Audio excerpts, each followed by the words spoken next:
Muy buenos días.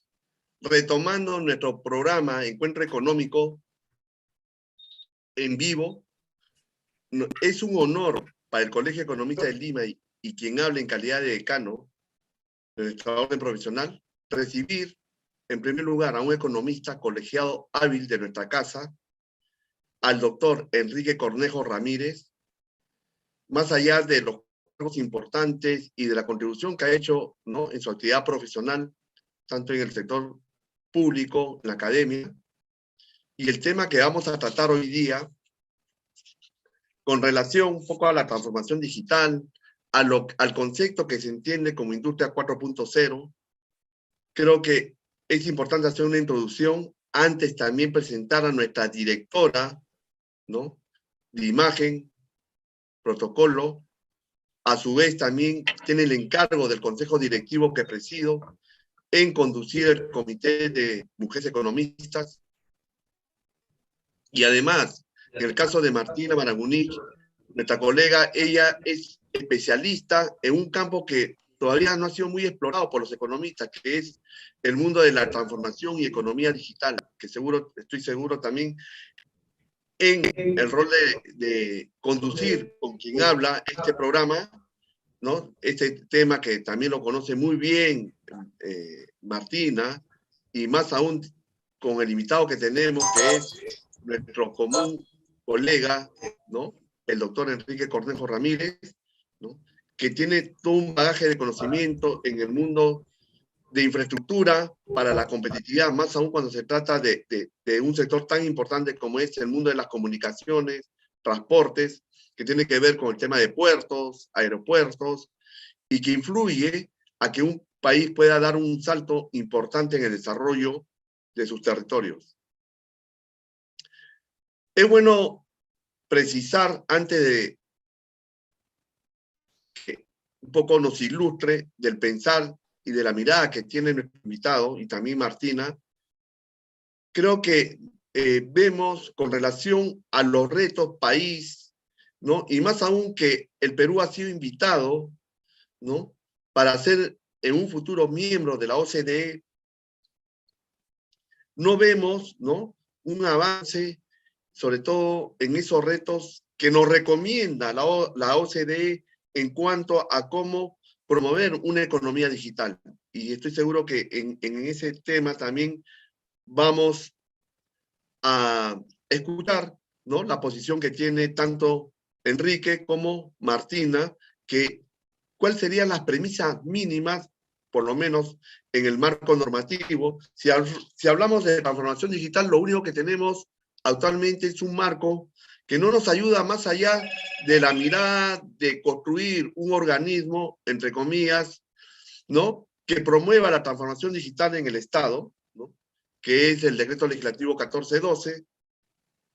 Por ahí salió un decreto de urgencia en el 2020, si no me equivoco, no lo tengo a la mano, el decreto de urgencia 006-2020, que también un poco recogiendo, ¿no?, los alcances del decreto legislativo 1412, ¿no?, que es la famosa ley, ¿no?, de gobierno digital, pero a su vez también cómo vincular, ¿no?, este proceso de transformación digital a lo que ansiamos, cómo el Perú puede dar ese salto de mayor competitividad y productividad país, que también no está en la agenda de discusión, que creo que debió de ser uno de los puntos mínimos de gobernabilidad en los próximos 4 años.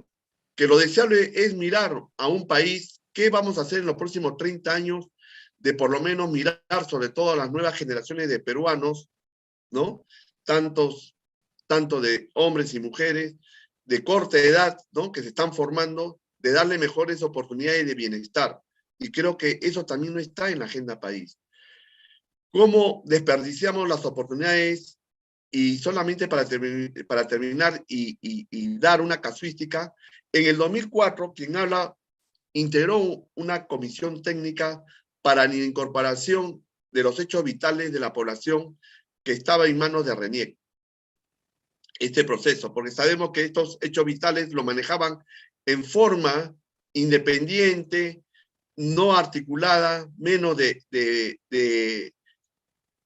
digamos, de compartir esa data a nivel nacional por parte de los gobiernos locales, ¿no? Tanto provinciales como distritales, ¿no?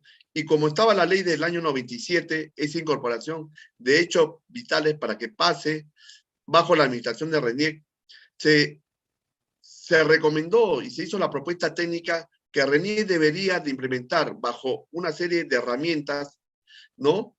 De uso de sistemas, ¿no?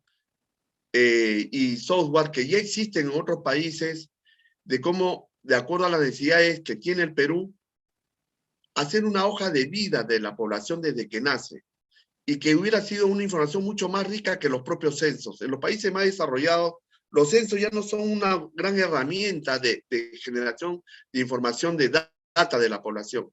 Y se perdió esa oportunidad en 2004. Estamos hablando más de 17 años, ¿no? Que se publican, que van dirigidas, sobre todo de atender a la población de vulnerabilidad. No tenemos una data que nos permita focalizar medidas, incluso hasta subsidios directos, ¿no? Que son mucho más efectivos de lo que hemos visto últimamente, que exonerar impuestos, que al final no percibe ese bienestar con esas medidas, la población que ha debido ser atendida, ¿no? Como prioridad. Por cuanto cuando pasamos estos procesos de efecto inflacionario que afecta a la canasta familiar, indistintamente, indudablemente de no desconocer los factores incluso externos, pero creo que hay medidas mucho más eficientes cuando tú tienes la data, digamos, mucho más fina de cómo atender a la población, sobre todo cuando están en situación de extrema pobreza, y más aún en situaciones de vulnerabilidad por la falta de empleo, como ha pasado por los efectos de la pandemia del 2020 a la fecha. Creo que bajo esa introducción, creo que estamos desperdiciando un poco el concepto de lo que es la transformación y economía digital y la industria 4.0, que ahora sí les doy el pase porque creo que para lo cual este programa es escuchar tanto a nuestro invitado de hoy día, que también es parte de esta casa, y a Martina, que también conoce este tema, a fin de que los quienes nos están escuchando tengan un conocimiento en un lenguaje sumamente sencillo de lo que significa transformación y economía digital y lo que es la industria 4.0, que muy poco se habla en el Perú. Buenos días, Martina, te doy un pase para que también le des el pase a su exposición a nuestro invitado de lujo que hoy día tenemos y el bagaje de conocimiento, sobre todo de un sector tan importante y que existe todavía una agenda pendiente de la infraestructura que requiere el Perú en lo que es el sector de transportes y comunicaciones.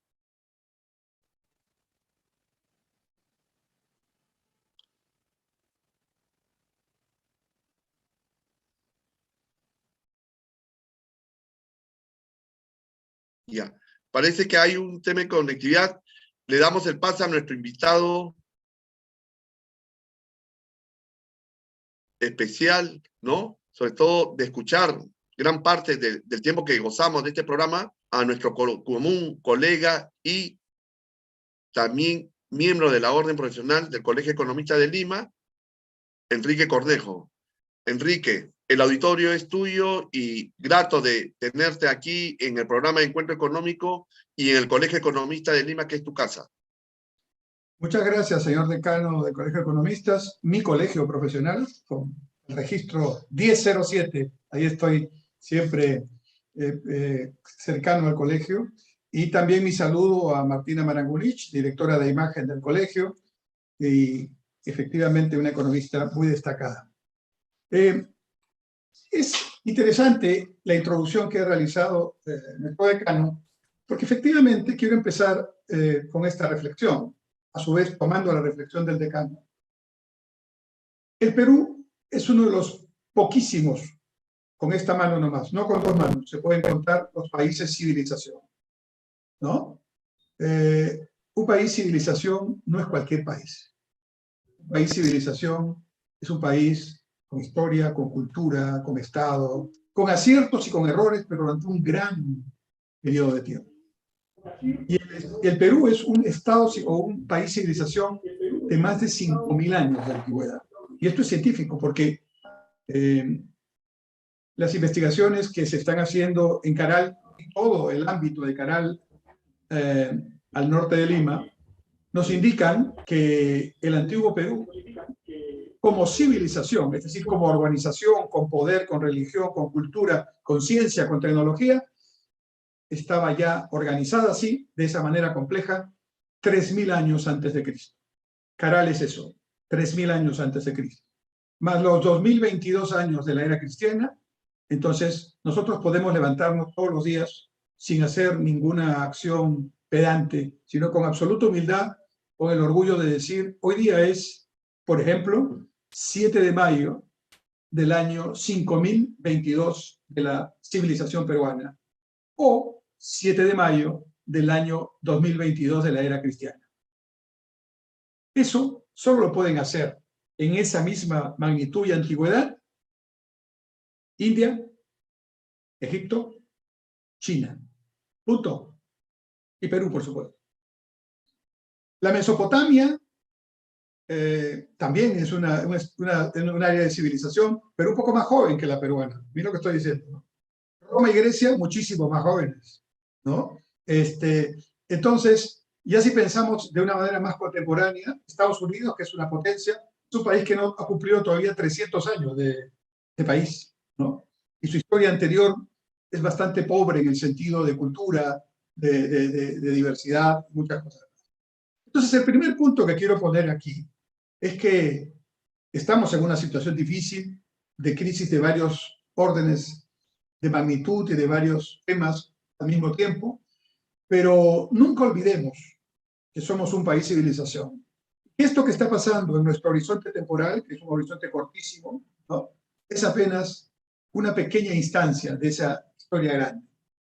Por lo tanto, no nos merecemos, desde el punto de vista de nuestros conciudadanos, no nos merecemos mirar el Perú solamente con la visión cortísima de un día, de una semana, o a ver qué pasa mañana. Es como estamos en este momento, ¿no? Para hablar en términos de planeamiento, los economistas solemos decir el mediano plazo es arriba de 5 años, el mediano plazo es entre 1 y 5 años, el largo plazo es arriba de 5 años, y el corto plazo es algo menos de 1 año, hasta 1 año, ¿no? En el Perú está totalmente alterado por la crisis en que vivimos. El corto plazo es el día, el mediano plazo es quizás en el extremo, mañana o la semana, ¿no? Cada día tenemos nuevas noticias que cambian nuestra vida aquí en el Perú, pero no para bien, sino para sorpresa y para incertidumbre. Y el largo plazo no está medido, ¿no? No está incorporado en el chip de nuestros compatriotas, de todos nosotros, menos del gobierno. Y eso tiene que cambiar. Y eso tiene que cambiar empezando por la educación, porque esto que estamos conversando tiene que ser conocido por nuestros niños y nuestras niñas desde pequeñas edades. Sentirse orgulloso de una historia que no empezó con los incas, que fueron grandes, pero que solo duraron 300 años, desde Manco Cápac hasta Atahualpa. Menos de 300 años, casi 300 años. Esta historia grande, de la que nos sentimos muy orgullosos, de nuestro Machu Picchu, fue una historia de sincretismo, fue una historia donde se logró una gran extensión territorial, un imperio poderoso, pero con la sabiduría de incorporar a las poblaciones anteriores y no exterminarlas, e incorporar su cultura. Ahí empezó la mezcla, pero no con los incas, empezó la mezcla, la vemos desde Caral. Ruth Shadi, yo enseño en San Marcos, y Ruth Shadi es la experta en este tema, y nos decía el otro día, en una charla interna, que ella había descubierto que hace 3.000 años, perdón, hace 5.000 años, 3.000 años antes de Cristo, en el Perú, en el antiguo Perú, ya se hacía producción de algodón ecológico, es decir, algodón que nace de colores. Yo fui ministro de Comercio Exterior en los 80, y cuando vino un poco la conciencia de que había que teñir la tela, nosotros somos grandes productores textiles y confeccionistas, había que teñir la tela, y ese teñido tenía que hacerse con colorantes naturales y no con colorantes químicos, como por ejemplo naturales como la tara, el achiote, la harina de marigol, la cochinilla, ¿no?, que tenemos también felizmente. Este fue un gran cambio en los 80, hace 40 años. ¿no?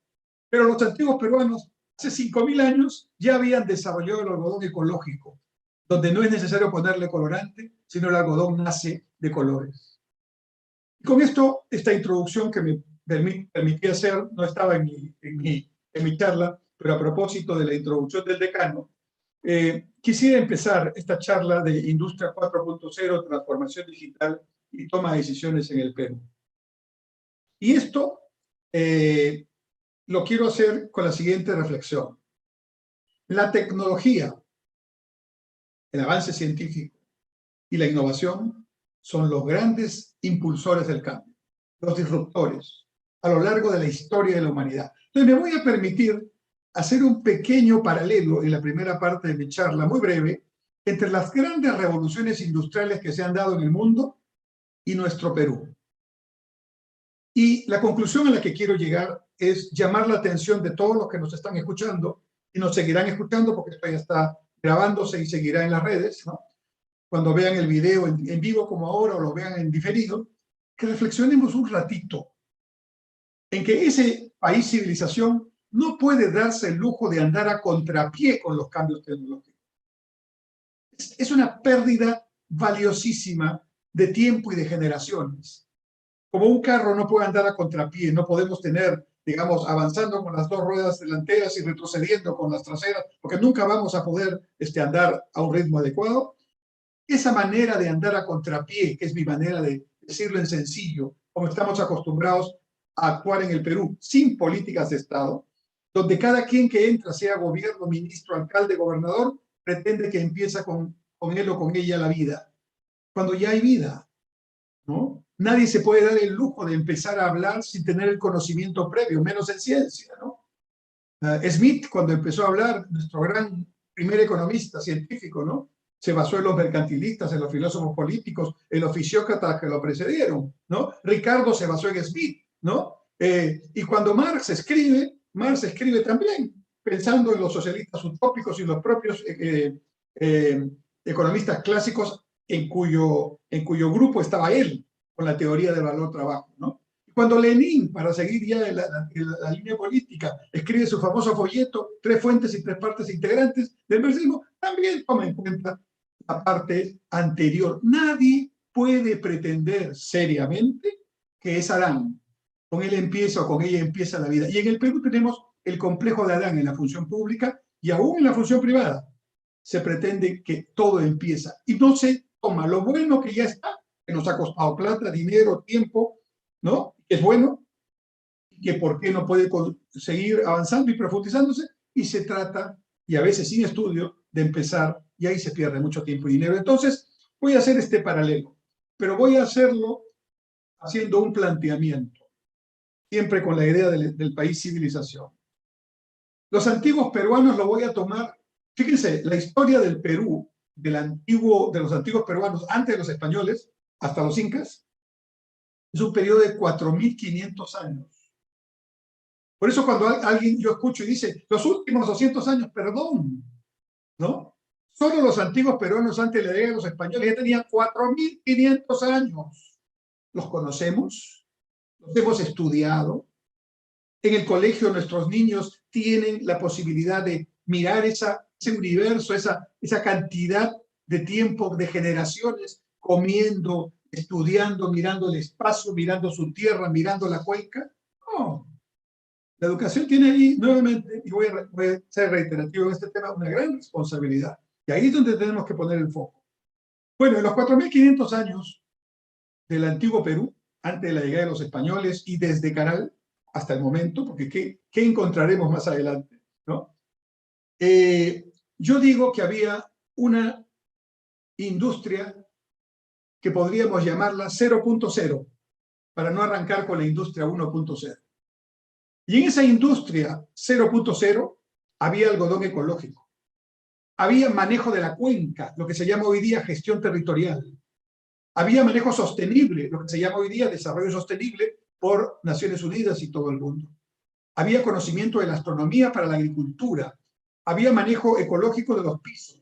Allí en los círculos de Moray podemos encontrar en Cusco la misma semilla puesta en diferentes pisos ecológicos. ¿Para qué? para lograr ver en qué altura, en qué ecosistema esa semilla rinde de manera más productiva. Eso es un estudio científico, eso es un método científico. O sea que el Perú 4.500 años tenía tecnología y ciencia para su tiempo, para su espacio, que era de las mejores del mundo. Luego vino el periodo español, 2 siglos y medio, conquista, coloniaje y virreinato. Y ahí nos encuentra la primera revolución industrial, la industria 1.0. Se produce a mediados del siglo XVIII, el boom, ya se habían desarrollado los descubrimientos geográficos de varios continentes, América incluida. Entonces esos nuevos continentes, nuevos mercados en términos económicos, necesitaban llegar con productos y con comercio y con velocidad y con costos adecuados. Y entonces allí la máquina de vapor es la que rompe, hace el factor disruptivo. El uso de la brújula, que ya está inventada, permite ir por grandes extensiones de recorridos en el mar sin mirar la costa, como hacían los antiguos navegantes, y territorios nuevos, brújula para navegar grandes distancias, máquina de vapor para ir con mayor velocidad, pagaré comercial, banco central, el primer banco central del mundo, el Banco de Inglaterra, ¿no? Y banca comercial financiando ese comercio. Tenemos la primera gran revolución industrial, la industria 1.0, que se desarrolló básicamente en base a agua y vapor. Y esas fuentes de energía empezaron a generar el proceso maravilloso del maquinismo, que dio origen, volviendo a citar a Smith, a su famoso libro Indagaciones acerca de la naturaleza y causa de la riqueza de las naciones, cuyo primer título, cuyo primer acápite de su tomo 1, si lo ves por tomos, es la división del trabajo o la especialización. El gran cambio que Smith dio.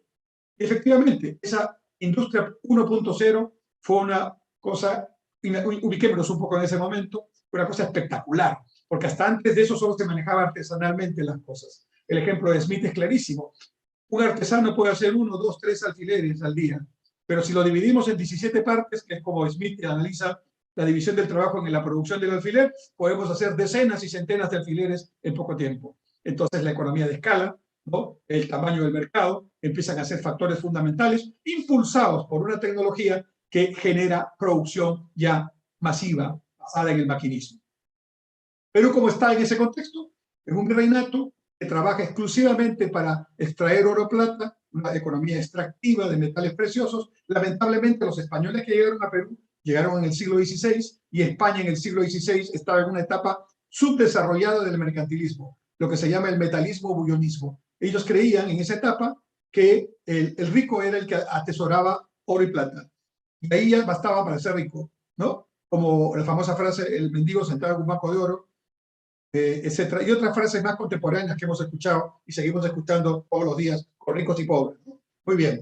Pero entonces, ese concepto, ¿no?, que los bullonistas tenían, lo trajeron los españoles que llegaron. Que nos trajeron también cultura, nos trajeron también occidente, nos trajeron muchas cosas. Tampoco es que no nos trajeron cosas buenas. Pero, digamos, lamentablemente, si hubiera venido ya con un desarrollo mayor el mercantilismo del siglo XVII, del siglo XVIII, como en Inglaterra, en Holanda y en la propia Francia, ¿no?, donde dicen, no, momentito, no es atesorar metales preciosos, puedes tenerlos, ¿no?, pero hay que invertirlos, hay que generar valor, y hay que producir, y con la producción se genera valor, y hay que comerciar esa producción. Y ahí vienen ya las etapas más desarrolladas.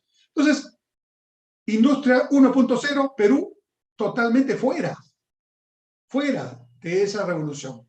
No a contrapié, fuera de esa revolución, porque estábamos en una especie de cápsula que solo trabajaba para la metrópoli, ¿no? Y todo América del Sur estaba más o menos en esa idea. A fines del siglo XIX encontramos entonces la industria 2.0 o la segunda revolución industrial. Y allí el gran fenómeno del vapor y el agua da lugar a la energía eléctrica, ¿no? La energía eléctrica para crear producción en serie. Esa fue la gran revolución de esta segunda revolución industrial a fines del siglo XIX. ¿Y cómo está Perú cuando se produce esta segunda revolución industrial a nivel mundial, ¿no? Perú está saliendo de un periodo de bonanza corta de 2 décadas, casi 2 décadas, del guano y del salitre, y con la Guerra del Pacífico, que significó un desastre para el Perú, ¿no?, que obligó a tener prácticamente casi 30 años de recuperación para que pudiéramos tener la economía de preguerra que estaba disponible o posible, ¿no?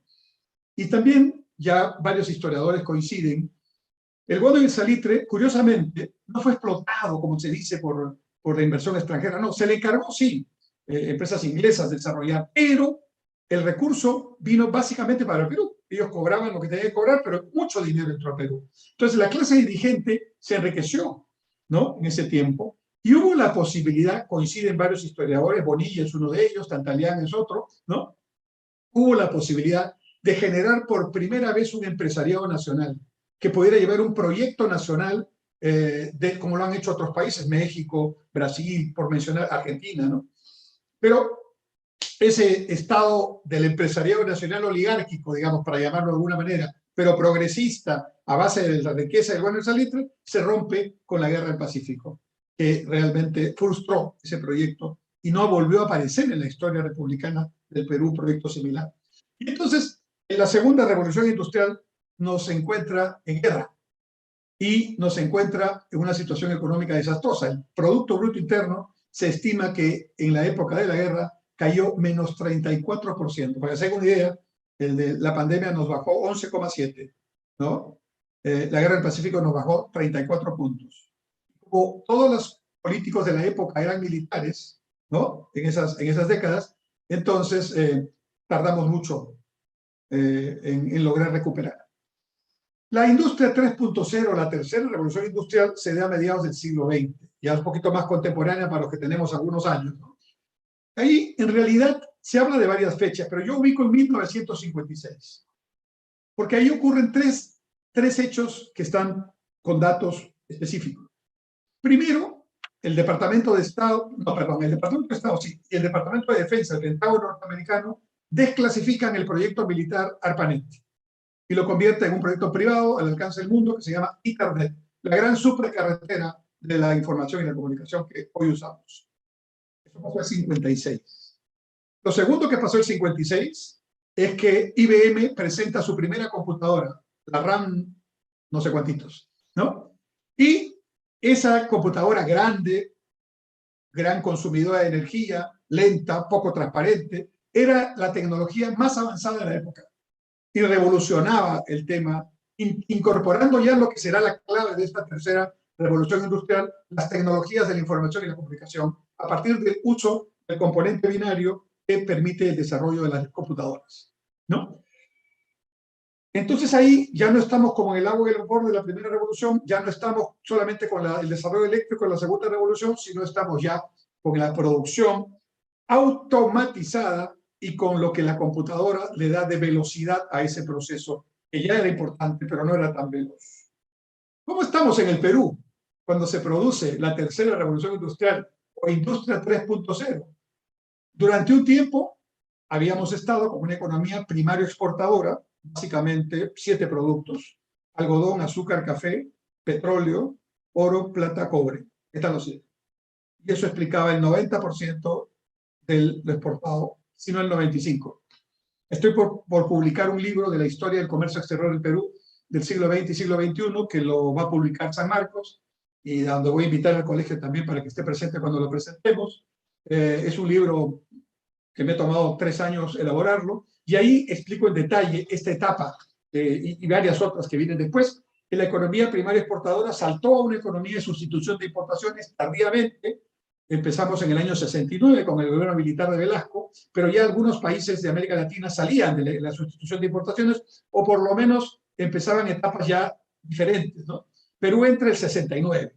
Antes, todavía, digamos, podemos encontrar elementos de industrialización incipiente, pero lo predominante es una economía primaria exportadora. Y entonces experimentamos, fines del 60, 70, hasta el 80, este proceso, que no lo voy a detallar, pero básicamente consistía en tratar de tener una industria local, para lo cual, por eso se llama sustitución de importaciones, se encarecen las importaciones de los bienes finales que se quieren producir, llámese autos, cemento, acero o lo que sea, y se abaratan los costos de importación, impuestos, tasa de interés, porque todo estaba controlado, era un modelo centralmente planificado o con un Estado muy fuerte, se abaratan todo lo que son los precios relativos para los insumos, bienes intermedios y tecnología para producir eso. De manera que nos convertimos en una economía que ensamblaba productos llamados industriales peruanos, pero que en realidad tenían, con honrosas excepciones, un porcentaje extranjero muy grande. Pero bueno, esa fue la manera como nosotros enfocábamos, mientras el mundo ya entraba a la computadora, ya desarrollaba TICs por todo lado, ¿no? Nosotros todavía estábamos en una industria, empezando a gestar una industria de una tecnología 2.0 y el mundo estaba en el 3.0 y avanzando a velocidad. Aquí estamos, como en el anterior caso, ¿no? A contrapié, contrapié. Y luego viene la industria 4.0 o cuarta revolución industrial, que siguiendo mi tesis sería la quinta, porque la cero la podríamos llamar uno, de los 4.500 años del Perú, ¿no? Que ya implica, en pocas palabras, la fusión entre la tecnología y el mundo físico, digital, cibernético. Y esto es lo que está pasando en el mundo. La pandemia que todavía sufrimos nos ha hecho acelerar, dicen todos, al menos 10 años. Lo que pensábamos tener en 10 años, lo hemos tenido ya por fuerza de las circunstancias. Pero esto es apenas el comienzo. Y voy a dar varios ejemplos para que esto se visualice. Pero antes, para completar esta comparación, ¿cómo nos toma la cuarta revolución industrial o la industria 4.0? Discutiendo aquí, en el Perú, si debemos vacar al presidente o cerrar el Congreso, ¿no? Y todos los días, con una agenda, con perdón de la frase, mediocre. De gran mediocridad. ¿Yo por qué le llamo mediocridad? Uso el concepto del diccionario de la lengua española, ¿no? Algo que se sustenta, se basa, se hace, no en un estudio serio, no en una planificación seria, no en un conocimiento previo, no en una búsqueda de quienes conocen el tema, sino simplemente por cuestiones ideológicas o políticas. Así nos agarra, ¿no? Además, con pandemia y con una situación económica derivada de la pandemia, que es otro elemento, es una idea para otra conferencia, una situación económica compleja, no por el crecimiento que hemos tenido, que sería absurdo, sería el primer país en la historia del mundo que por crecer se crea un problema, ¿no? No, crecer siempre es bueno. Ahora, no solo crecer es lo que necesitamos, también necesitamos distribuir y bajar la pobreza, pero esa no es tarea de la inversión privada o del crecimiento, esa es tarea del Estado. Y el gran ausente, el gran fallido es el Estado, pero no para que vuelva a ser empresas públicas y conceptos que ya vivimos en los 70 y los 80, sino para que el Estado se modernice, se transforme y empezando por lo que tiene que hacer, se vuelva un gobierno digital, ¿no? Que sería para mí la primera tarea que tendría que tener el Estado peruano. No es la única. Pero aquí restringimos la discusión del rol del Estado a cuántos ministerios, qué otros ministerios, cuánto el presupuesto, cuánto menos presupuesto. Y la verdad, eso es como poner la carreta delante de los bueyes. ¿Qué sirve que yo discuta el presupuesto de algo si no sé qué voy a hacer? Por ejemplo, en educación, escuchamos a cada rato que aumente el presupuesto. Y yo digo, si aumenta el presupuesto con esta educación, no sirve de nada, ¿no? Yo quiero una educación en valores para mis hijos, para mis nietos, yo ya tengo nietos, para mis nietos, ¿no? Una educación en valores que significa respetar a la otra persona, respetar la propiedad. A nosotros nos enseñaron que cuando uno subía a un ómnibus o un transporte público y veíamos a una persona de mayor edad, nos parábamos para que se siente. No hay nada de eso. Hoy no se respeta o no hay un previo elemento para respetar la bandera que tiene el decano de fondo, ni la escarapela, ni el himno. ¿Lo sabemos cantar? ¿Cantamos? ¿Sabemos la estrofa que se canta ahora? ¿No? Es decir, eso es parte de una educación en valores que tiene que ver con el respeto incluso al cuerpo de cada quien. Nadie debe tocar a nadie. Cuando uno está en el exterior y te rozan nomás en un centro comercial o en la calle, te piden perdón, porque están desde pequeñitos formados que nadie tiene que tocar a nadie sin su consentimiento, por supuesto, y los niños tienen que aprender desde pequeñitos eso. Y ahora vemos esta historia del bullying y vemos la historia, todas las historias que los medios de comunicación nos dan diariamente, que son producto de una ausencia total de una educación en valores y de familias disfuncionales que son parte de la crisis de valores que tenemos. Entonces, una educación en valores, una educación mirando al mundo, no encerrándose. ¿Cómo va a ser un país civilización que pretende encerrarse del mundo, defenderse del mundo? La educación que necesitamos es mirar con orgullo desde Perú al mundo y decirle, mira lo que hacemos aquí, mírame, ¿no?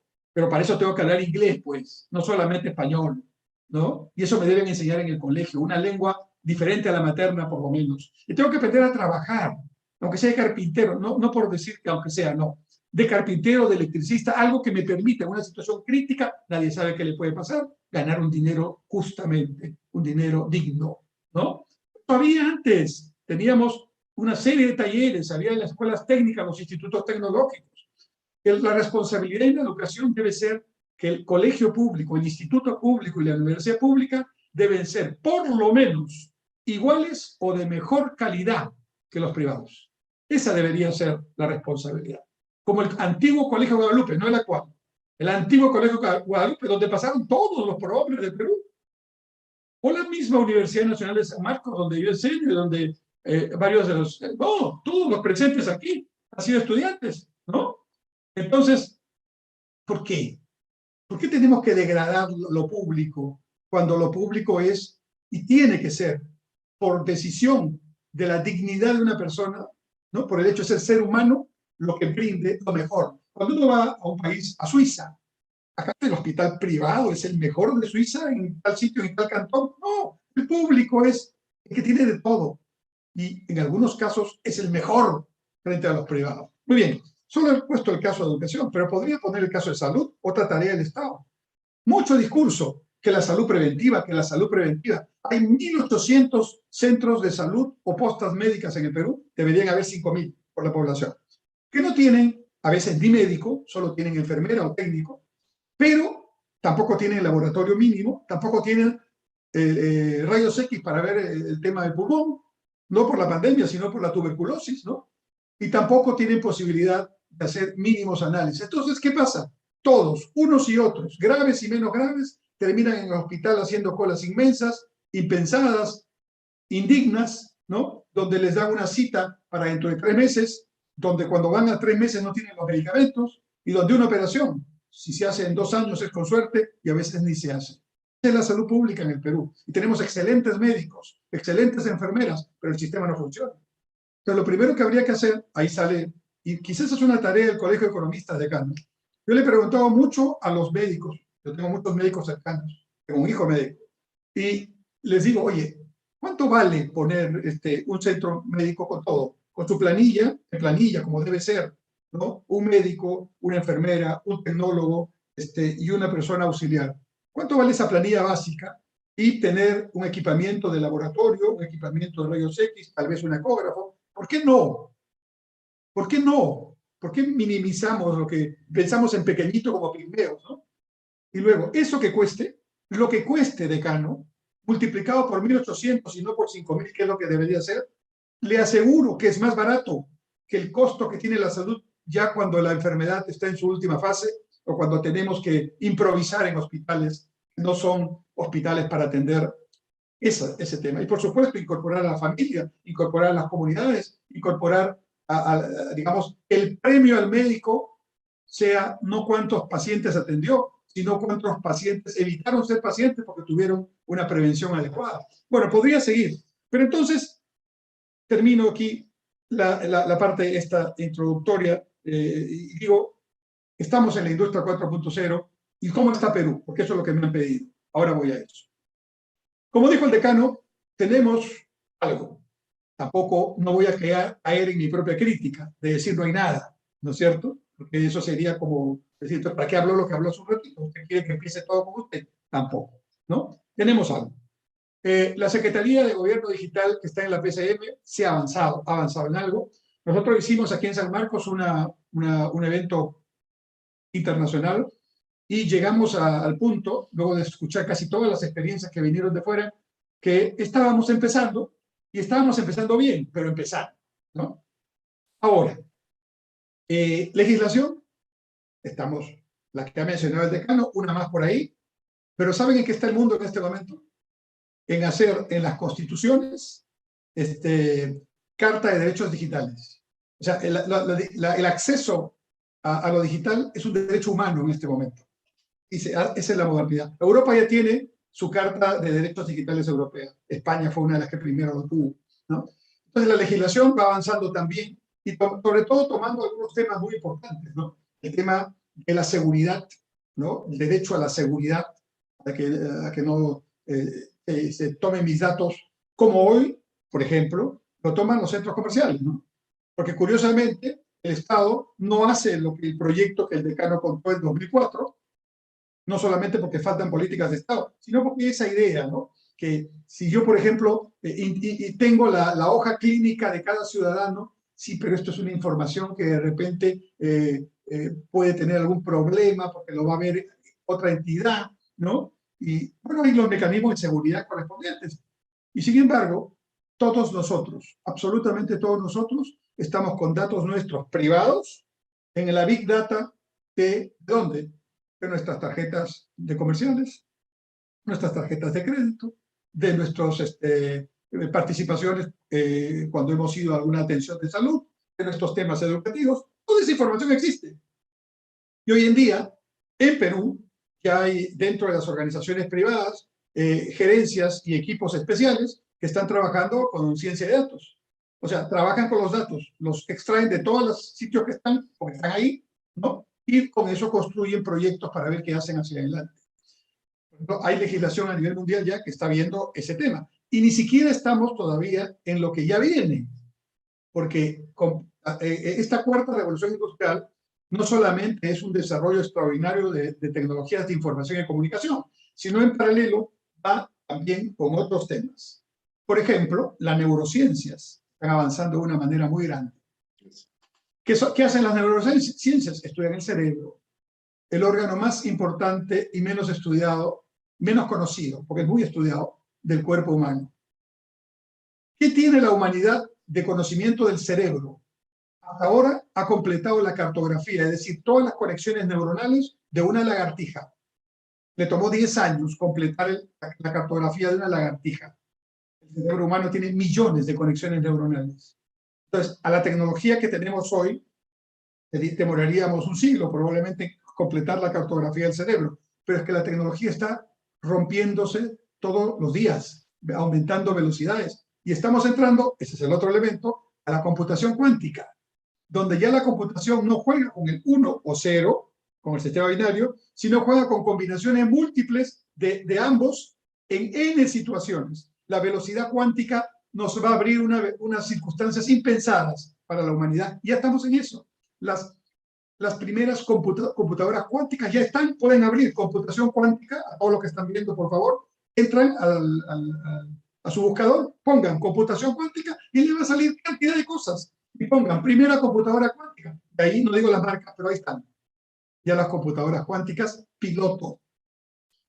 ¿Qué es lo que pasa aquí? En toda la historia de la humanidad lo sabemos. Estos pilotos luego se van desarrollando, se van probando y luego llegan a unas escalas que permiten hacerlo masivo. Cuando eso ocurra, que va a ser pronto, las velocidades van a incrementarse y entonces conoceremos el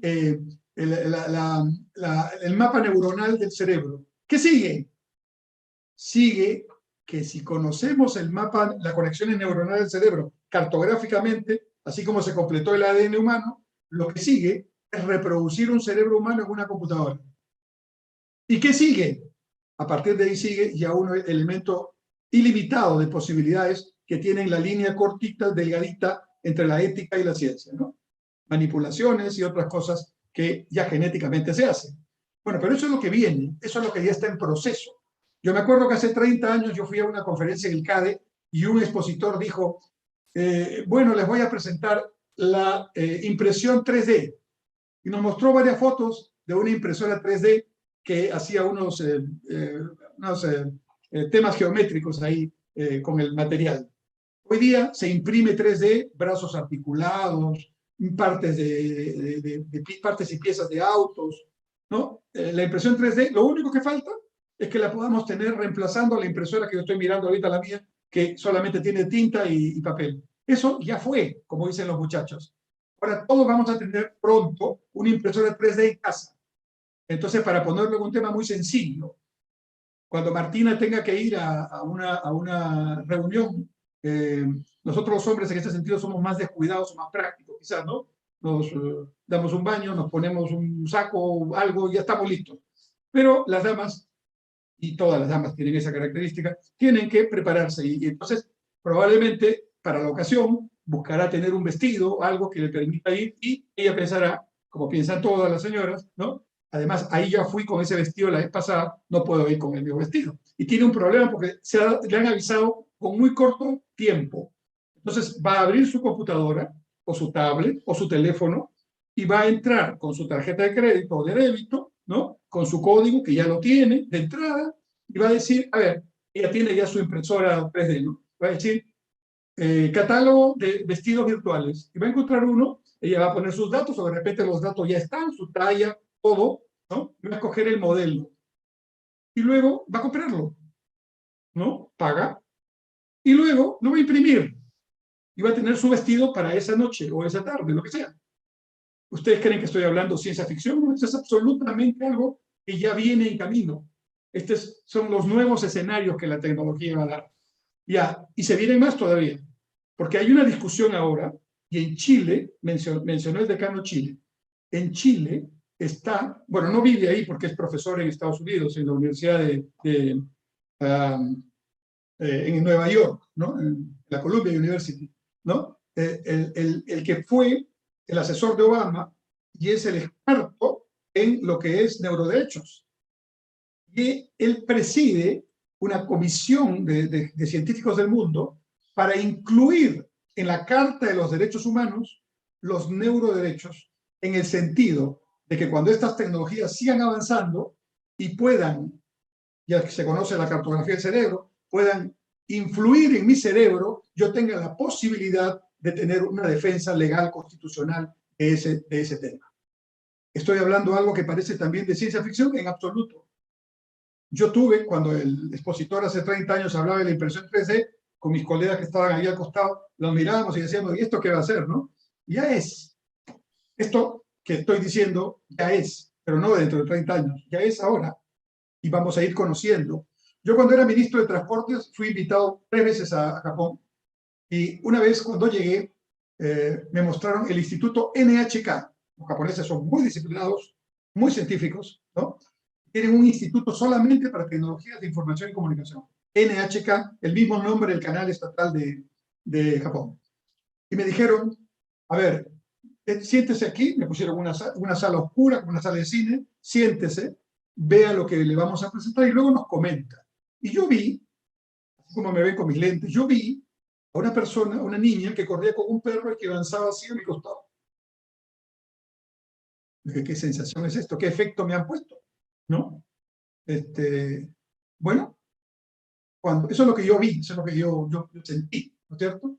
La impresión que tuve. Entonces le dije eso al ministro que me estaba recibiendo.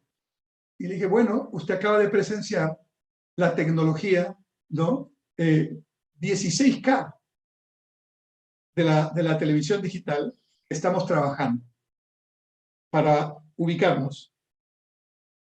Nosotros hemos adoptado en el año 2009, cuando yo era ministro, el estándar digital de televisión terrestre ISDB-T, que es de origen japonés. Todo ya está preparado para el gran apagón analógico y que todos tengamos televisión digital ISDB-T, que es la mejor del mundo. Superior a la europea, superior a la norteamericana, solamente seguida por la China, que está ahí siguiéndole los pasos. Y entonces me dijeron, bueno, y esa tecnología que hemos adquirido es 4K, que ya es una revolución, porque se ve el 4K, incluso el 8K, se ve como si estuviéramos mirando un estadio desde el palco del estadio.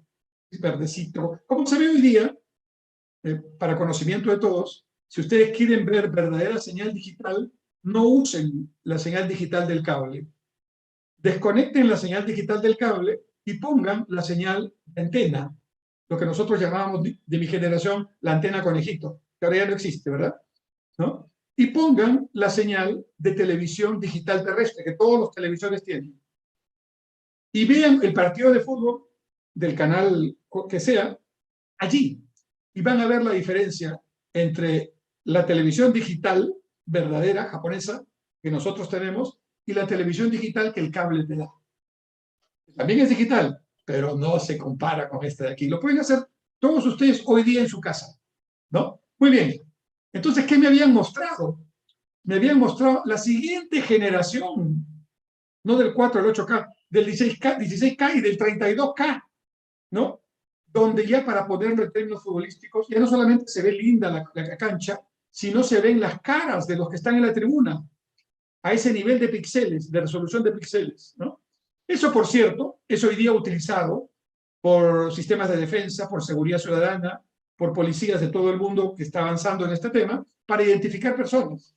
Entonces uno está pasando por ahí y ¡pum!, no solamente tienen una sombra, tienen tu cara completa, le hacen lo que en las películas se ve, el escaneo correspondiente, van a los archivos y ya saben quién eres, ¿no? Porque por tu pasaporte o tu carta de identificación ya saben, ya tienen esa información. Bueno, dejemos esto porque nos quedamos en este tema en la conferencia y vámonos a otros aspectos que están pasando. Se ha hablado del blockchain, ¿no? Estamos hablando de un tema tan importante, ¿no? Blockchain, Big Data, inteligencia artificial. Eso también ya está, ¿no? Les voy a decir qué significa esto en la práctica, ¿eh? Voy a tomar el caso de Estonia, el país europeo que es el más avanzado en tema digital y de gobierno digital en particular.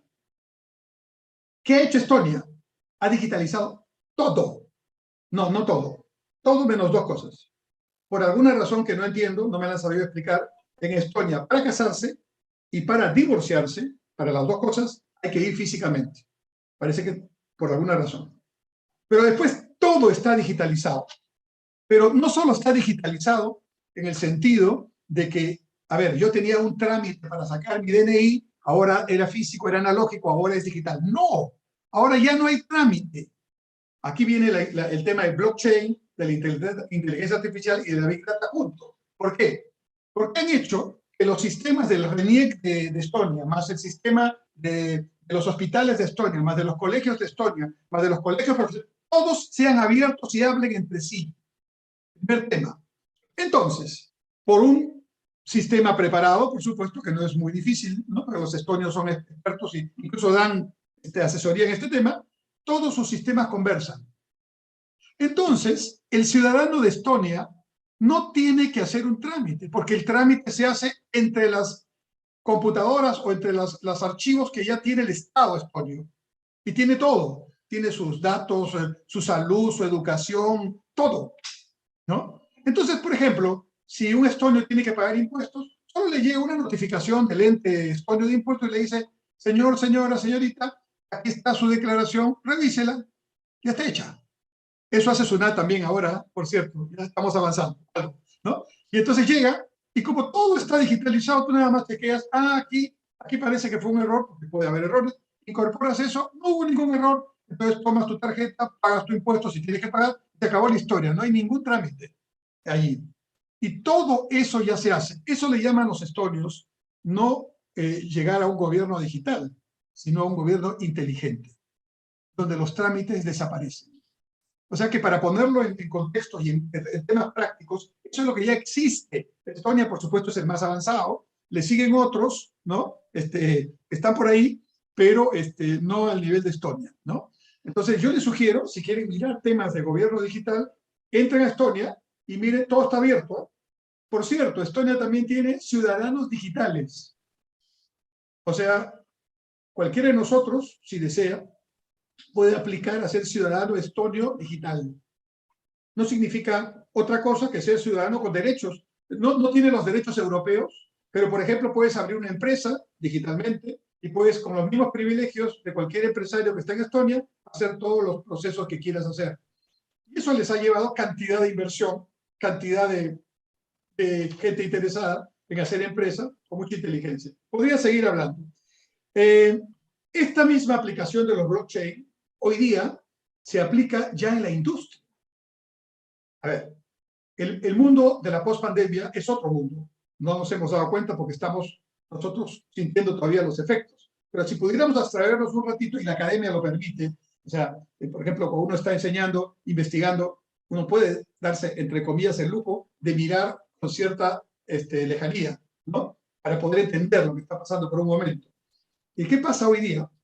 Entren a la página web del Banco Mundial y van a ver lo que se llama cadenas de valor añadido, ¿no?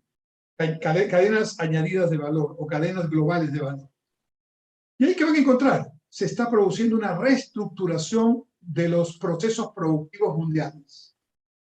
Es decir, estos temas digitales están llevando a tal punto que la distribución física de las empresas, ¿no es cierto?, está cambiando en función de las posibilidades alternativas y ventajas que dan ciertos territorios para determinados procesos. En otras palabras, los países pequeños, económicamente hablando, no estoy hablando territorialmente, los países medianos.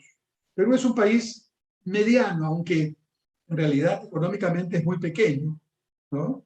El PBI de Perú, más o menos, es 225.000 millones de dólares. Alguien dirá, mucho dinero. Pero 225.000 millones de dólares es el 0,2%. No es el 20, no es el 2. Es la décima parte del 2%, 0,2% del PBI mundial. El comercio internacional de Perú es más o menos estamos ya casi en los 120.000, export e import, ¿no? 120.000, 130.000, ya ponle 140.000 millones de dólares, 150.000 millones de dólares, ya estoy exagerando. Eso es el 0,2% del comercio mundial. Entonces, estamos creciendo, pero todavía somos muy chiquititos. Como somos muy chiquititos, no influimos tanto en el mundo como el mundo influye en nosotros. Pero para hacer eso, lo último que tenemos que hacer es dejar de crecer y dejar de invertir y dejar de innovar. Hay que crecer más. La buena noticia es que si crecemos 10, 20 veces más, seguiremos siendo chiquititos. Ya no tan chiquititos, pero para nosotros nos cambiará la vida, ¿no? Por ejemplo, una meta de largo plazo de Perú debería ser ¿en cuántos años podemos llegar a ser el 1% del comercio y de la producción mundial? Ahí está. Una discusión del acuerdo nacional y de todos los partidos políticos. Claro, los políticos no están en eso en este momento, pero ya, 1%. Cifra. ¿Qué se necesita para eso? ¿En qué? ¿En qué sectores? ¿Con qué participación de todas las comunidades y regiones del Perú? ¿No? ¿Con qué políticas de diferente tipo? Y vamos a ver cómo lo hacemos. Bueno, sigo. Entonces, el otro elemento importante que está también dándose ahora tiene que ver con las tecnologías de la comunicación. Y aquí voy a hacer dos referencias nada más. Una, en el Perú estamos todavía con teléfonos, con una carretera 4G. ¿Ya? Todavía el Perú no ha licitado el espectro donde va a funcionar la tecnología 5G. Sin embargo, todos los operadores de teléfono en el Perú ya están vendiendo aparatos 5G. O sea, incluso te dicen, cómprate tu aparato 5G, ¿no? Pero, sí, tú puedes tener tu aparato 5G, pero las ventajas del 5G no las vas a poder utilizar hasta que no escuches que el gobierno ya licitó el espectro y alguien ganó, algunos ganaron, el entrar ahí para que ya se pueda aprovechar. ¿Qué? Para empezar, si hoy tienes una velocidad de 1, tu velocidad va a ser mínimamente de 100. Así cambian las cosas, ¿no? La latencia, la interacción entre diferentes puntos va a ser muchísimo más rápida. Los cargadores y las baterías van a durar mucho más, ¿no? Ya no va a haber necesidad, por estas características, de tener antenas por todo lado y a veces complicando el ecosistema, ¿no? En suma, vamos a ganar eficiencia, velocidad, vamos a ganar interacción, solamente por pasar del 4G al 5G. Eso va a ser un proceso, porque no va a ser tan fácil. Pero los teléfonos celulares, que son una revolución en el Perú, porque acá hay 40 millones de teléfonos celulares y 33 millones de peruanos, ¿no? Eso significa que el teléfono celular es ya, de hecho, un instrumento de gestión pública. Así debería pensarse, ¿no? Richard Webb ha hecho unos estudios en varios lugares de la sierra peruana y ha demostrado que en lugares donde ha llegado la telefonía celular rápidamente, hay evidencia de un incremento sustantivo en la productividad del agro. Concreto, evidente, científico, ¿no? De manera que hay que seguir en esta línea. Y pongo mi segundo tema en este aspecto de las comunicaciones.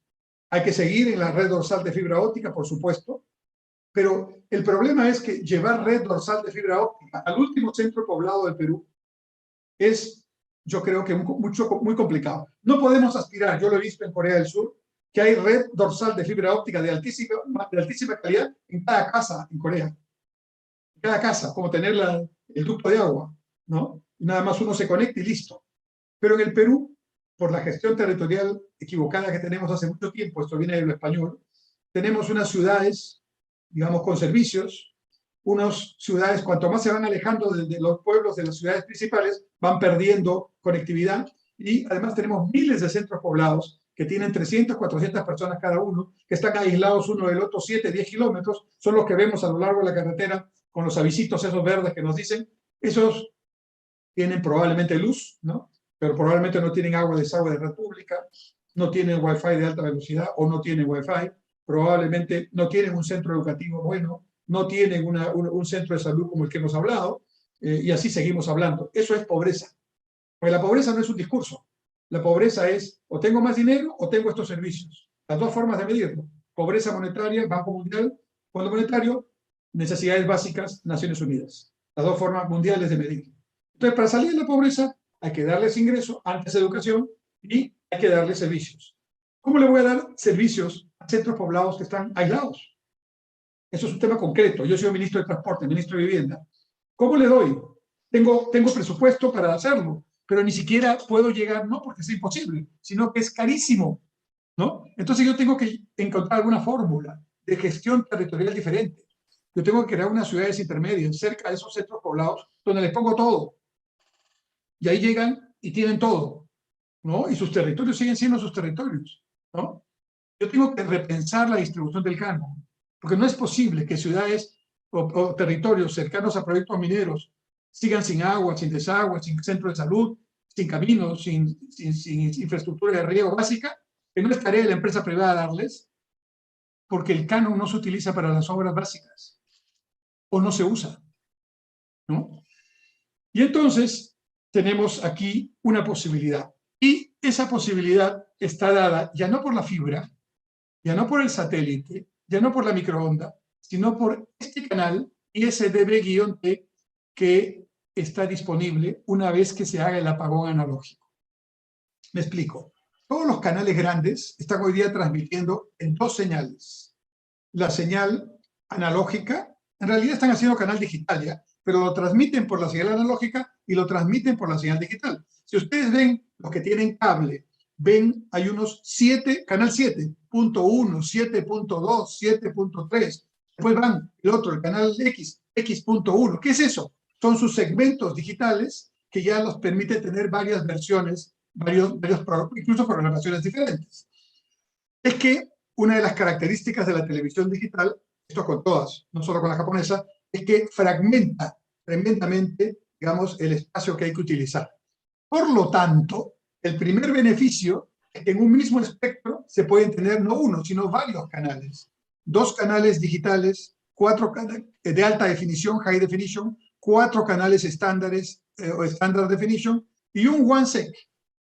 Ayer, hoy estamos sábado, porque esto va a estar grabado, entonces para contextualizarlo para que nos vean después, ¿no? Hoy estamos sábado 7 de mayo cuando estamos saliendo en vivo. Ayer, viernes 6 de mayo, todos hemos sido sorprendidos en nuestros celulares con unos avisos de ensayo de alerta ciudadana.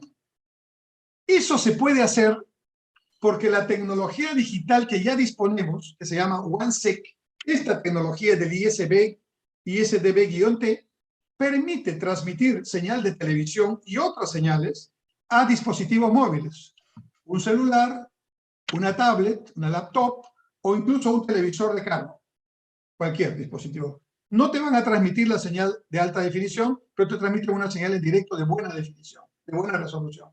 Entonces, Japón hace eso. Japón precisamente, como nosotros, está en una zona sísmica, ellos avisan 2 minutos antes de un terremoto y 20 minutos antes de un tsunami a través de ese sistema a todos los japoneses, y a los japoneses que están en mayor peligro les ponen un mapa no es satelital, es del ISDB-T, como un GPS, pero no es un GPS satelital. Les ponen el sitio del epicentro antes de que empiece la segunda onda, ¿no? El sitio del epicentro, y les ponen dónde están ellos. Entonces, ahí a cada quien ya está entrenado para si tiene un edificio, y sabe si tiene tiempo de bajar o no, o de ponerse a buen recaudo. El que está en una zona costera ya sabe que tiene que subir, alejarse y subir. O sea, ahí salvan vidas. Este sistema es el que se pretende aplicar y está muy bien, pero se debe a esta tecnología. Por ejemplo, si nosotros pudiéramos aplicar este mismo OneSec para educación remota, no tendríamos el problema de que los niños tienen que subir con la mamá al cerro para ver dónde está la señal del satélite, sino simplemente esta señal, que es muy potente, ¿no? Llega donde esté el celular, ¿no? Donde esté la señal de celular activa, ¿no? Y entonces ahí tenemos educación remota, salud a distancia. Esa es mejora sustantiva de la calidad de vida. ¿Qué tiene que pasar para usarlo plenamente? Tenemos que hacer el apagón analógico. O sea, ya no transmitir televisión en analogía, y eso, como la mayoría de los televisores que tenemos ya son digitales, entonces no habría problema. Muy bien. Entonces, esto es lo que nos da un poco la situación de esta industria 4.0. Muchas posibilidades, pero un Perú que no es que no sea inteligente, que no es que no tenga gente capaz para aprovecharlas, que no es que no tenga gente que está haciendo ciencia e innovación, sino que las principales autoridades están en otra agenda. Una agenda que no lleva a nada, que no responde a los intereses de la población, y menos a las señales que nos da el mundo actual, grande, pequeño. Aquí no hay ideologías. Y digamos, la gran enseñanza que tenemos después de la caída del muro de Berlín es que el problema no es ideológico. Puede ser, una discusión ideológica no está de más en un ambiente de debate, pero aquí el tema no es ideológico, el tema es que hay ciertas cosas que funcionan y ciertas cosas que no. Y no está todo dicho, por la teoría hay una crisis de paradigmas también, pero lo mínimo que debemos hacer, vuelvo a mi punto inicial, es mirar la historia del Perú para aprender de ella. No podemos tomar decisiones sin conocer la historia del Perú, es imposible. Eso es una falta de respeto a los peruanos. En segundo lugar, no podemos tomar información sin datos. Hay datos, y menos en una época de ciencia de datos, ¿no? Como lo que estamos mencionando. Y tercero, no podemos hacer política pública en el Perú sin mirar el horizonte de largo plazo. Porque no es que no haya que resolver los problemas urgentes que tenemos, pero son un solo ejemplo. Problema urgente que tenemos, transporte público. Ya. Entonces, ¿qué hacemos? Le damos licencia por 10 años a los mismos transportistas que nos contaminan todo el día. ¿Qué está haciendo Europa? 2030. Estados Unidos, 2030. Se acabaron las licencias para vehículos de transporte público a gasolina o diésel. Todo eléctrico. El mundo está en eso. Nos vamos a la movilidad eléctrica. China se va a la movilidad eléctrica. Perú, ¿acaso ha discutido qué vamos a hacer? No, le seguimos dando licencias a vehículos que dentro de 10 años no van a poder seguir funcionando, o si siguen funcionando, vamos a estar nuevamente a contrapié con el cambio tecnológico en el transporte. Vamos a la salud, ¿no? Tema concreto. ¿Cuál es la discusión en salud ahora, aparte de vacunar, ¿no? La discusión es, denle plata a los hospitales. ¿Para qué? Sí, claro, para tener lo que no tienen. Pero primero los centros de salud. Primero los centros de salud.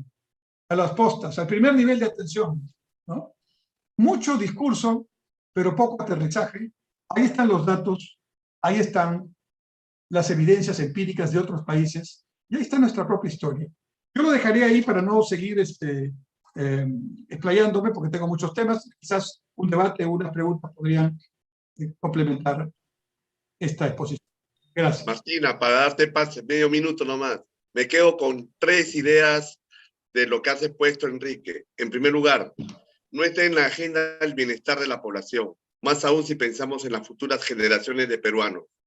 Has hablado algo cierto, educación, salud, saneamiento, que es lo mínimo para darle una vida digna a los peruanos. En educación, no existe una reforma educativa, una revolución educativa de los años en que se hicieron las grandes unidades escolares. Y cuando se quiso retomar esa brecha de infraestructura, hubo mezquindad, porque creo que un programa que debió fortalecerse, quizás perfeccionarse en el camino, fueron los colegios emblemáticos. Quien habla se formó en gran unidad escolar. Y creo que estamos más de 70 años que no existe voluntad, decisión política de hacer ese cambio en la educación. En salud lo mismo. Has dicho algo importante, la salud preventiva. Y la salud preventiva se da en los centros de salud. Aquí en el Perú se demora 15 años o un poco más para construir un hospital. Y creo que ahí también recae un reto pendiente. Y en tercer lugar, diste un ejemplo sumamente importante. Es lamentable que el Ministerio de Transportes no trabaje con el IRTP para disminuir la brecha digital en situaciones muy distintas a Lima.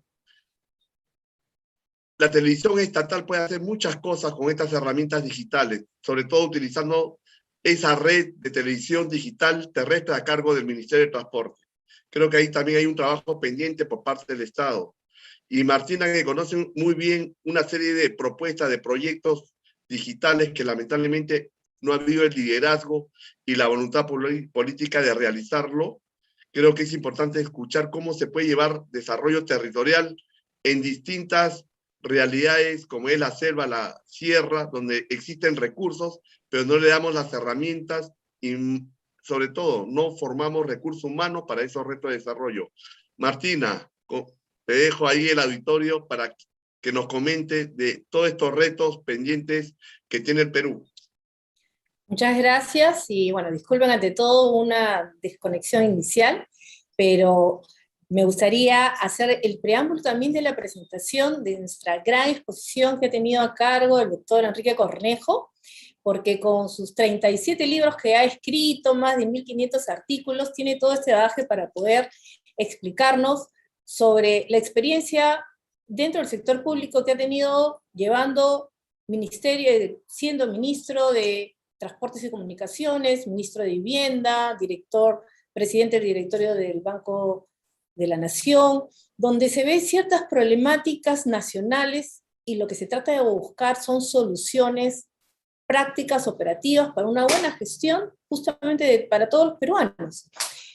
Adicionalmente a ello, es director de la Escuela de Posgrado en la Universidad Nacional Mayor de San Marcos, de la Facultad de Administración, y experto en temas de comercio internacional. Por lo tanto, al haberlo escuchado, he visto cómo ha hecho todo este engranaje a esa experiencia para llevarlo a lo que viene a ser, en sus últimas palabras que dijo, que no podemos dejar de mirar esta construcción a largo plazo, ¿no? Pero mirando nuestra historia, qué es lo que hemos hecho como país, qué es lo que tenemos, cuánto es esa riqueza de nuestros ancestros que no la estamos tomando para nuestro momento actual y poder decir, bueno, la tecnología existe, pero existe a partir de querer buscar una solución para ciertos problemas. ¿Cómo lo hicieron nuestros ancestros cuando no existía la tecnología? Bueno, ellos tenían la forma de pensar buscando la solución. Y este es un concepto que tiene la tecnología, que es buscar soluciones. Cuando nosotros decimos, tenemos un aplicativo, es para ver que soluciona algo, que ayuda en algo. Cuando vemos que nacen estas tecnologías disruptivas después de todo este viaje que nos ha llevado por todas las 4 industrias que se han ido generando en la historia y hemos llegado a la 4.0, interesante ver cuáles han sido los disruptores para que se dé, buscando nuevos comercios, buscando nuevas formas de generar industria, buscando mayor alcance, pero hoy día, ¿qué es lo que busca justamente en la mejora de las naciones? Quererle dar servicios a la mayor cantidad de población, pero con este escaso recurso que siempre se tiene en relación a los ingresos. Y si la tecnología ayuda en ello, bueno, es un punto importante. Yo quería que nos pueda comentar un poco con respecto a este punto inicial, que para mí es muy importante, que marca un hito en la historia del Perú, cuando sale la resolución suprema, la 019 del 2009 en el MTC, que estuvo a su cargo, donde se dio la adopción de los nuevos estándares de televisión digital terrestre para el Perú. Justamente todo lo que ha comentado partió de una voluntad de hacer este cambio dentro de la tecnología digital en lo que es la televisión. Nuestro factor territorial justamente nos indica que tenemos que buscar otras posibilidades, no solamente la red dorsal, a estos sitios donde no se puede llegar. Y esto fue un aspecto visionario de poder decir que lo que hacen otros países, como Japón, que lo explicó muy bien, se puede implementar a futuro en nuestro país. ¿Qué nos puede decir de, a partir del 2009 que se implementó esta norma, esta ley, cómo se ha ido construyendo el tema de la televisión digital y que sea este también un medio para poder llevar educación, salud, telemedicina? Tenemos en diferentes medios, pero también tenemos dispositivos que nos pueden ayudar a ello, ¿no? Y este mecanismo, no pienso, desde mi punto de vista, no ha sido explotado de tal manera que los sectores lo incorporen para que puedan aplicarlo como un mecanismo de accesibilidad. Entonces, a veces decimos, no tenemos acceso, pero puede existir buscando otra manera de pensar. Entonces, hoy día hice una reflexión mientras escuchaba, decía, ¿por qué no pensar como lo hacían nuestros ancestros? ¿Qué tenemos y qué podemos hacer? Porque lo que habló del algodón ecológico me ha causado bastante sorpresa, ¿no? Era un dato que no lo conocía, pero qué importante. Después de cuántos años seguimos haciendo justamente cuáles son estas innovaciones para llevar el algodón ecológico cuando ya años atrás se tenía. Que habría que llevarlo a las nuevas formas de construir, a las nuevas formas de dejarlo perennizar y que se estabilice como un mecanismo nacional. Pero a ello hay herramientas que pueden ayudar a ello. Una de ellas ha sido este cambio de la televisión digital, que es muy importante. Poco reconocido, pero importante para quienes estamos en el medio y conocemos que ¿qué es lo que falta? Muchas herramientas de accesibilidad. Sus palabras, doctor Cornejo. Bueno, antes un comentario. No solamente tenían algodón ecológico los antiguos peruanos. Otra cosa que hacían era un brillante manejo de gestión territorial. No hay un solo vestigio de una casa en el antiguo Perú que esté en tierra productiva. Las casas estaban en las tierras seriosas altas. El valle se cuidaba para comer. La seguridad alimentaria era un factor clave en el antiguo Perú. No solo los incas, todo el antiguo Perú. Entonces, por ejemplo, si quisiéramos, voy a tomar tu reflexión, si quisiéramos tomar ese aprendizaje, no para ir hacia atrás, sino para mirar hacia adelante, porque también ese es el tema, ¿no? Algunos dicen románticamente, queremos un imperio como el de los incas. No, no, no. Nada se puede hacer de lo que ya pasó. Cada espacio-tiempo es diferente, pero sí podemos tomar elementos que ya han sido evidenciados en nuestra propia historia. Entonces, por ejemplo, ¿cómo está creciendo Lima, la gran capital del Perú? Y esto es aplicable a Trujillo, a Arequipa, a todas. Está creciendo alrededor de la ciudad, derecha e izquierda, ¿no? Al sur nos vamos ya hasta ahora nos llegamos a dónde, ya pasamos por Cusana, ya pasamos el kilómetro 100, ya estamos por cerca de Cañete, en realidad en la expansión. O sea, mismo concepto, ubicar viviendas en las zonas productivas, ¿no? Y al norte, ya estamos fuera de Ancón, ya estamos cerca de Huaral, probablemente llegaremos a Huacho. Los trenes de cercanías tendrán ese concepto, seguramente. ¿Qué deberíamos hacer? Aprendiendo de los antiguos peruanos. Subir al cerro. O sea, si ustedes van a Punta Negra, al sur de Lima, en ese balneario, ya hay desarrollos de inmobiliarios que van hacia el cerro. Bueno, para empezar, somos una de las pocas capitales de América del Sur que mira al mar.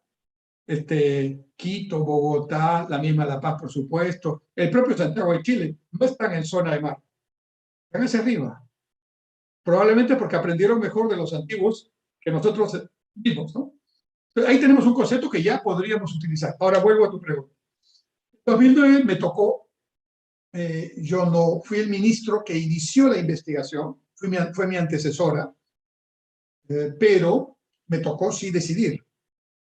Y este es un caso atípico en el Perú, donde normalmente es poco común ponerse de acuerdo. Esta es una decisión donde todos estábamos de acuerdo. Academia, empresa privada, Estado, científicos, tecnólogos y usuarios, los canales de televisión. Se hizo un estudio durante un año con 4 tecnologías. La norteamericana, la europea, la japonesa y la china, que es reciente. Y se hizo todas las pruebas habidas y por haber, pruebas en nuestra compleja geografía, pruebas en la Amazonía, pruebas en nuestras montañas, pruebas en la costa, pruebas en sitio cerrado, pruebas en sitio abierto, pruebas con lluvia, sin lluvia, todas las variantes posibles. y el puntaje de mayor productividad y eficiencia en todos estos escenarios, uno, lejos, el japonés. Seguido del chino, seguido del europeo y en último lugar el norteamericano. Así las cosas, el estudio multisectorial, multidisciplinario, llegó a la conclusión de que el Perú tenía que adoptar el estándar digital japonés, que se llama técnicamente ISDB-T. Muy bien, tomamos la decisión en 2009. Y tomamos la decisión en un momento clave, porque no lo sabíamos, ¿eh? Porque nos convenía a nosotros tomarla, pero no sabíamos el impacto que iba a tener. Porque hasta antes de la decisión peruana, solo Brasil había adoptado el estándar japonés. Ningún otro país. Y una vez que tomó la decisión Perú, se produce lo que los japoneses llamaron un efecto dominó. O sea, entró Chile con la tecnología japonesa, Argentina con la tecnología japonesa, Ecuador con la japonesa, Uruguay, en fin. El único que no entró con la japonesa fue Colombia, porque ya tenía la televisión, el estándar europeo adoptado, por una decisión política, porque para que ellos pudieran entrar al acuerdo con la Unión Europea que finalmente tuvieron, ¿no? Les pidieron que tomaran el estándar digital europeo. Felizmente a nosotros no nos pidieron eso porque ya, si no, de repente hubiéramos tenido problemas, pero tomamos el que debíamos tomar. Y entonces, adoptada la decisión, corrimos para que los canales de señal abierta pudieran transmitir lo más pronto posible en digital. Tenían que invertir en los equipos digitales. Otra tecnología. Y entonces todos hicieron su esfuerzo. El canal 7, el canal estatal, tenía menos posibilidades de hacerlo. Así que con una gestión que hice personalmente con el ministro japonés, logré que se donara todo el equipamiento para el canal 7. O sea, la infraestructura tecnológica digital que tiene el canal 7 es absolutamente de donación japonesa. Incluso la unidad móvil, que es la primera que llegó al Perú, de televisión digital transmitida en vivo desde cualquier lugar, no desde estudio, es japonesa. Lo único que tuvieron que hacer es cambiarle el timón, porque el timón estaba al lado derecho. Y entonces, y los canales privados hicieron su tarea, invirtieron, ¿no? Muy bien. Esta etapa nos tomó un año. Al mismo tiempo se empezó a hacer la canalización. O sea, canalización significa ordenar cómo están ubicadas las frecuencias de canales y radios para que esta señal pueda entrar limpia.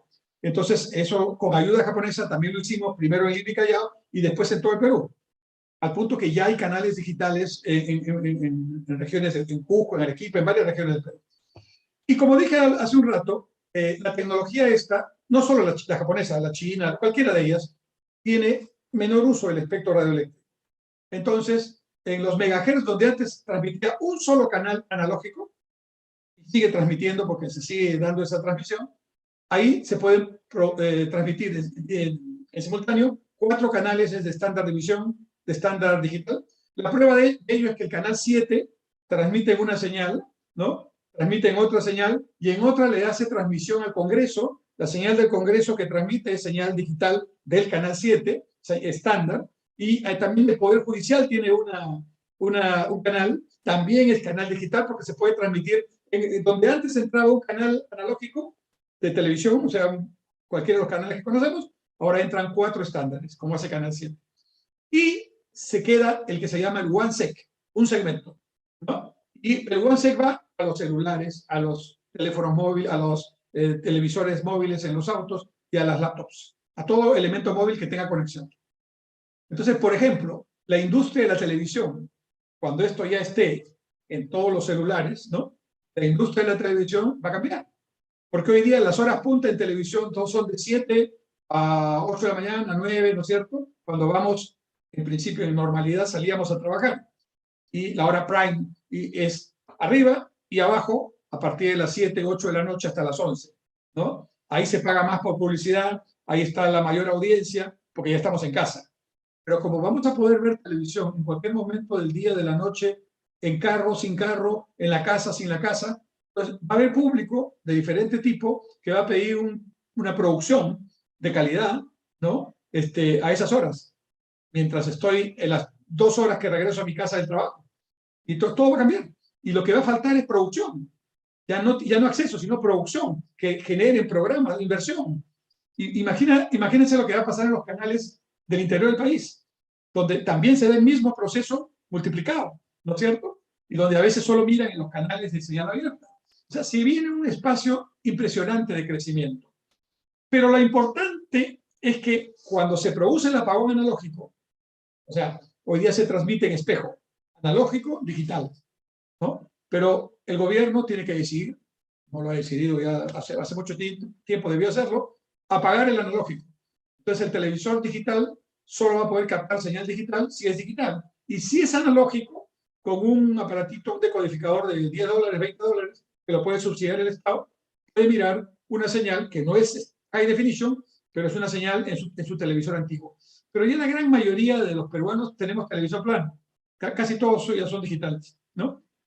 Entonces, esa decisión tiene que tomar. Yo fui a Japón cuando ya habían tomado la decisión del apagón, y entonces el espacio que se libera de lo que ya no usan para el analógico, ellos lo usan para sistemas de alerta como el que expliqué con el teléfono, ya no de prueba, lo usan ya. O sea, los japoneses saben que no solamente se prende como se prendieron los teléfonos ayer, se prende el televisor o la computadora. O sea, tú la tienes apagada, obviamente si está prendida estás viendo otra cosa, y deja de pasar lo que está pasando y esto entra como una señal propia y te dice urgente, terremoto, urgente, tsunami, urgente, lo que sea, ¿no? Esto ya existe en Japón hace 12 años, 13 años. Yo lo he visto, ¿no? ¿Y qué hacen en ese espacio liberado? Hacen radio digital. Acá la radio no está digitalizado, ¿no? Que es muy potente también para comunicar. ¿Y qué hacen más en ese espacio liberado? Bueno, cuando yo fui la última vez, estaban inventando una alternativa al GPS. O sea, hacer un ubicador, digamos, geográfico, pero de señal digital. Y estaban tratando de encontrar una especie, yo le llamo una especie de radar, ¿no? Pero no es el nombre, tiene un nombre raro, que le ponen a todos los autos japoneses, de manera que cuando estén en una niebla profunda y en una carretera donde pueden chocar frontalmente, le avise a este otro, sin que los choferes intervengan, que van a chocar y tengan el aviso suficiente para que los conductores tengan la posibilidad de hacer la maniobra correspondiente. ¿Qué hacen más? Educación 100% a todo el territorio japonés. No, estaban un poco tristes, no tristes, pero decepcionados, porque solo habían logrado que el 99% de los lugares japoneses estén cubiertos. Les faltaban unas islas que por alguna razón no habían cubierto y estaban haciendo un trabajo especial para cubrir ese 1% que faltaba.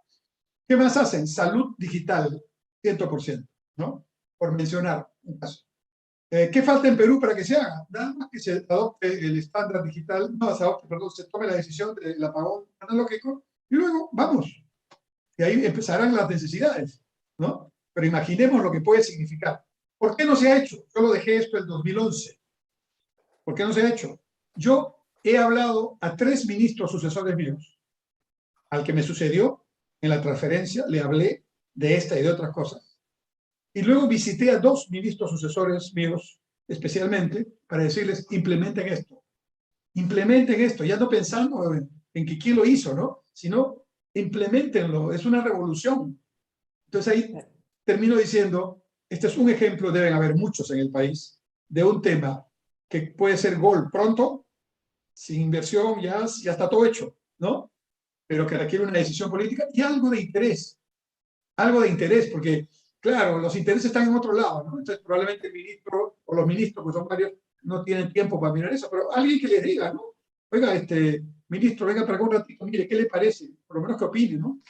Pero no, entonces estamos retrasados al punto, 10 años estamos retrasados, al punto que los que entraron después que nosotros, Argentina, Chile, entre ellos, ya pasaron esta etapa. Están en procesos de utilización de los espacios liberados en el analógico. Así es como se produce la tardanza y el efecto en la ciudadanía. Qué importante lo que nos ha comentado justamente ahora, porque es un ejemplo práctico de cómo podemos generar esta aceleración del crecimiento. Dentro de mi experiencia en muchos proyectos, yo veo esta falta de desconexión y justamente la tecnología de la información y comunicaciones es esa parte, que los datos se combinen con los medios de comunicación, porque de lo contrario no serviría, ¿no? Y la tecnología disruptiva lo que viene es para hacer este cambio de cómo genera otro proceso para generar valor. Entonces, justamente es todo lo que los economistas vemos, ¿no? Vemos la generación de valor, los procesos, la información, cómo corremos la información, qué podemos sacar a partir de esa perspectiva, nuevos proyectos, y lo único que va a hacer es generar beneficio. Entonces, esta forma de mirar la tecnología a partir de los proyectos es tan importante porque no la dejamos en el tema binario, el 1-0 o los nuevos inventos que se puedan generar a partir de ello. Yo sí lo quisiera comprometer para otro programa donde podamos hablar de, en sectores específicos, temas tan interesantes, porque lo que vemos, el desarrollo de Estonia, lo hicieron a partir justamente de una vulnerabilidad que tuvieron como país, ataque tan fuerte, pero que no estamos ajenos a que nos pase, ¿no? Tenemos infraestructuras críticas, tenemos sectores específicos, como por ejemplo el tema de minería, el tema del petróleo, el tema dentro de lo que es generación de valor, nuestros puertos, los aeropuertos, todos estos servicios que da el Estado, a través de la tecnología pueden tener Martina, si me otro permites tipo un de minuto impulso. después.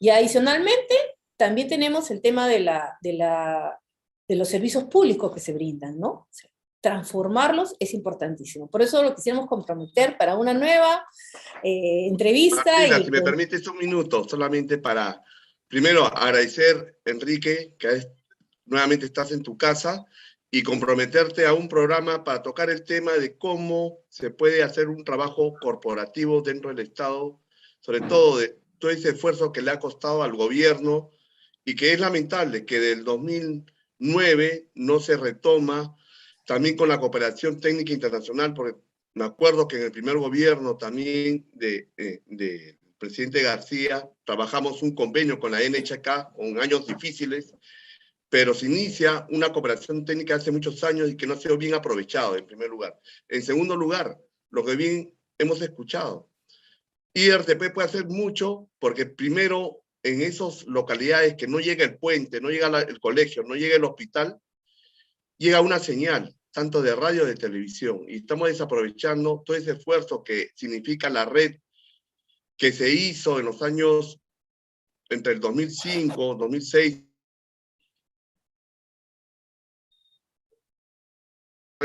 dentro de lo que bien ha señalado en la tecnología SD que nosotros escogimos, que es la tecnología japonesa. Creo que, y el IRTP lo que adolece es un modelo de gestión que esté acorde a esos servicios de llevar, ¿no? En cuanto a teleeducación, en cuanto a telesalud, programas para el emprendimiento de acuerdo a las potencialidades territoriales. El planteamiento que está pendiente, y conoces el tema, es que el Canal 7 no tiene la infraestructura de producción de programas que ha podido lograr los canales privados en los últimos 30 años. En los años 90, al inicio de los años 90, los canales eran canales chicos. Llega el gobierno de Fujimori y da una normativa en que hace minimizar al IRTP, antes era RTP con un enfoque empresarial que era el modelo más adecuado, y le da de todo a los canales privados. Sin embargo, el rol de promover un mejor recurso humano, de atender en forma preventiva la salud y la educación, puede ser una herramienta mucho más eficiente porque la brecha en infraestructura, estamos atrasados más de 50 años. La brecha digital en educación es terrible, lo hemos visto con el tema del COVID. Y creo que la señal de una radio, televisión estatal es fundamental. Creo que me gustaría en otra oportunidad tocar ese tema con el concurso de tu presencia, y creo que podemos contribuir en esta discusión y qué es lo que falta desde la normativa y el enfoque que le tiene que dar a los medios de comunicación del Estado a partir de la fecha, porque es un tema también de política, más allá de política pública, es una política que tiene que estar dentro del acuerdo nacional. Es una política de Estado y que se tiene que respetar, como lo han podido lograr países cercanos, como también países de Europa, de contar con un canal del Estado que existe acorde a retos de desarrollo. Y bueno, creo, Martina, como tú bien has dicho, creo que quedó corto el programa y estoy seguro que podemos contar con la presencia de nuestro colega miembro de la casa, es tu casa, Enrique, y sí nos gustaría que estés presente en otros puntos de cómo el colegio también puede contribuir con aportes de desarrollo del país. Gracias. Muchas gracias a ustedes por la invitación, a quienes nos han seguido en vivo y a quienes nos mirarán en adelante por su atención, y ojalá que alguna de estas ideas que hemos dado todos se conviertan en elementos que puedan formar parte del debate, del debate público que tanto necesitamos en el Perú, elevar el nivel del debate con elementos que, como ahora y en otros temas también, tranquilamente se pueden poner para beneficio del Perú. Muchas gracias. Gracias a ti, Enrique. Gracias, Martina. Un abrazo. Saludos a todos.